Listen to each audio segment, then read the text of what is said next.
It's everyone's worst nightmare, a scary story coming to life. Okay, maybe not everyone's worst nightmare. I bet taking a test you didn't study for pantsless is still way up there. But still, you hear stuff like this all the time. An awful crime will be committed or a terrible tragedy will take place and people will say something along the lines of, "It was like a horror movie come to life." Now, a lot of horror movies can take things pretty far with their supernatural elements and a need to appeal to their paying audience, but creepypastas? Those can get personal and weird and wild, which is why it's especially terrifying when one does come true. Hello, horror heads, and welcome back to the scariest channel on YouTube, Top 5 Scary Videos. I'm your horror host, Keegan Hughes, and today we're going to be counting down the top 5 scary creepypastas that came to life. Before we get going, make sure to give this video a big thumbs up and subscribe for more true tales. Perfect, let's begin. Coming in at number 5, we've got the Smiling Man. We've all been there. It's late at night and you're walking around somewhere public. You might be with friends, or you might be totally alone. Out of the darkness, an unfamiliar figure appears. Sometimes they walk on by, slightly creeping you out. Other times, they stare intently at you, leaving you scared silly. There's even occasions when they might follow you for lengthy periods of time, intermittently doing weird stuff or shouting out nonsense. It could be a harmless person having a rough night, but the chance of them being someone who wouldn't think twice about harming you is a tough bet to make. Apparently, the creepypasta The Smiling Man is based on just such an encounter, and plenty of similar encounters have happened since. So the story of the Smiling Man goes a little something like this. There was a person who used to like going on late night walks. They would stroll around their city while their roommates slept, taking in the sights and sounds of a nighttime metropolis. Usually parks and streets would be more or less empty, and this was especially true on that fateful night. Taking note of how extra empty everything seemed, they enjoyed the peaceful stroll. However, out of the darkness came a strange man. This gentleman was wearing a suit and an especially wide grin. At first, he sort of dance-walked towards the storyteller. Unsettled, they decided to walk away from the man. But he persisted, at first continuing to dance walk before performing more cartoonish actions like an exaggerated sneaking motion. The Smiling Man followed our protagonist for blocks and blocks, keeping perfect pace with them, all the while smiling away. I don't think I know a single person who would be unbothered by this. Eventually they stopped in the street and demanded to know why he was following them, and at that point he turned around and started dance walking away. But then he turned around and chased the author. Running away as fast as they could, they eventually ditched the Smiling Man, and let's just say they never went out alone after that. Coming in at number 4, we've got Lavender Town Syndrome. Pokemon fans are already probably quite familiar with this particular tale. There's an old creepypasta detailing these strange happenings that occurred shortly following the release of Pokemon Red and Green in Japan. Plenty of tales circulated saying that all sorts of Japanese children had killed themselves after playing these games, which what exactly was causing them to act in such a way was up in the air, but people began to theorize that it had something to do with Lavender Town.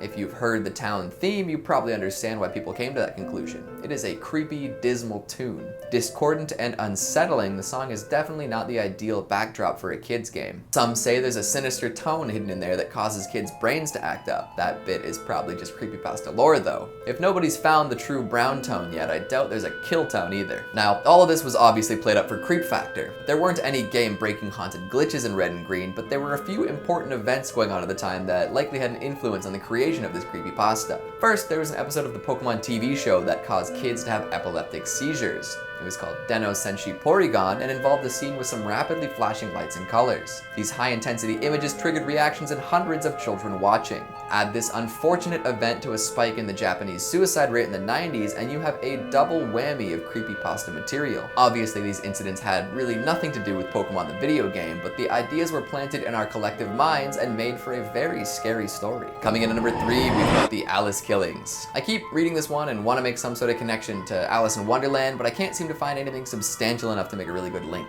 However, the link between this tale and one of a real-life serial killer is hard to ignore. See, back in 2003, Alfredo Galán Sotillo killed 6 people and wounded 3. Eventually, he came to be known as the playing card killer. Can you guess why? He would leave playing cards with the bodies of his victims. Eventually, he did turn himself into the police, and now he's serving 142 years for his crimes. The idea of a serial killer having a motif is nothing new, but this was definitely a high-profile case and turned some heads. So when a creepypasta turned up with serial murders in between 1999 and 2005 featuring playing cards left with corpses, folks made the connection. In the Alice killings, there was also the fact that Alice was written in blood at the scene of each crime, but that's mostly window dressing that makes the tale unique in its own right. Let's hope that nobody gets inspired by either of these high-rolling serial killers. The last thing we need is more copycats. Coming in at number 2, we've got the Capgras Delusion. A lot of creepypastas make use of this rare psychological condition, even if they don't reference it directly. I'd be willing to bet that a lot actually don't even know about this delusion at all, but are still using bits and pieces in their own work. See, this is a condition where folks are convinced that the people around them have been replaced with exact duplicates. Exact to a degree, however. There are little things that are wrong that seem to tip them off into the direction. Think the hole in the ground as a good example of exactly how insane something like this can get. The delusion itself often manifests as part of another underlying mental disorder, dementia, schizophrenia, etc. It can make people react violently to old friends and loved ones, convincing them that they're doppelgangers trying to harm them. It's not surprising that this is a regularly occurring theme in creepypasta though. Doppelgangers and evil twins are well-established tropes in fiction. All throughout history, yarns about body doubles ruining lives have been spun. The horrifying lookalike that will act in ways meant to destroy you without anybody noticing. It brings questions of identity to the surface and makes people really worry about their place in the world. And so many creepypastas feature stuff like this. Whether it's a real clone or simply a delusion is up to you to figure out. There's the classic tale of the kid being called down by his mother only to be grabbed by his mother hiding in the closet. "Don't go down there," she says. I heard it too. Another twist in the tale is the kid who can't fall asleep. She tells her dad to look for monsters under the bed, and when he peers underneath, he's greeted by another daughter, claiming that there's something on top of my bed. And of course, there is the Capgras Delusion pasta itself, about a woman who's convinced that her younger brother had been replaced by someone else. After she died, her delusion was passed on to her partner, who then couldn't figure out if the boy was real or not. The mind is quite the fragile thing, don't you think? And finally, at number 1, we've got Slenderman, the poster boy for a creepypasta being taken too far, right into the real world. Slenderman is famous for many things. His infamy tends to stem from the stabbing that he inspired, however. This tall, pale, faceless man in a suit has been seen all over the place. Originating on something awful, the lanky lad was photoshopped into the backgrounds of photos, captioned with reports of disappearing children. His fame grew over the years with the help of popular web series and video games. As Slenderman went viral, he simultaneously became the face of internet horror. There was a period of time where nobody was doing anything other than talking about the horrific being. His powers were often exaggerated, but Slenderman was well known for brainwashing people, causing amnesia, inducing coughing fits, and making folks disappear. He would hide in the woods and stalk people from a distance, causing all sorts of weirdness to happen if anyone got too close. 2 12-year-old kids found out about Slenderman, and they took the online tale a little too seriously. They wanted to become his proxies and were convinced that if they didn't kill someone, he would come and harm their family. After some deliberation, these kids decided that they would kill their best friend. Stabbing her 19 times and leaving her for dead, they hoped that Slenderman himself would welcome them into his forested mansion. No such thing happened, as Slenderman indeed is a fictional character. The victim actually managed to drag herself to a road nearby where she was found by a cyclist and rushed to the hospital. The 2 attackers were arrested but found not guilty by mental disease or defect. They are now serving long periods of time in mental health institutions. You have to wonder if Slenderman had all that much to do with the attack or if something was going on beforehand.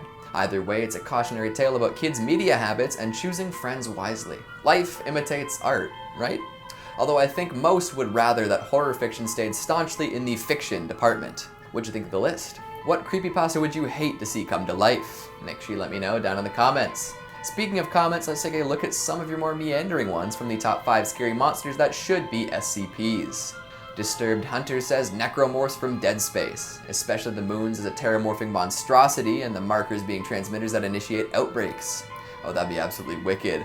I think one of the logs could feature Dr. Clark for a little extra fan service too. Pally Dan says Jumanji, a potentially sapient board game that lures children to play it only to unleash super powerful jungle plants and animals, as well as trapping them in an alternate reality or even transforming cheaters into animals. Also, if the animated series is to be believed, Van Pelt is immortal. I would love to read the discovery log on this one. Lots and lots of hilarious and scary potential. Dylan Bren says SCPs are just horror Pokemon. That's why I love them. Also, most Pokemon could be SCPs. Gotta catch them all, eh? Or contain them all, I suppose. Hat3, TH3, Hat3R says, has anyone ever thought about what would happen if you showed a hive mind a picture of the shy guy?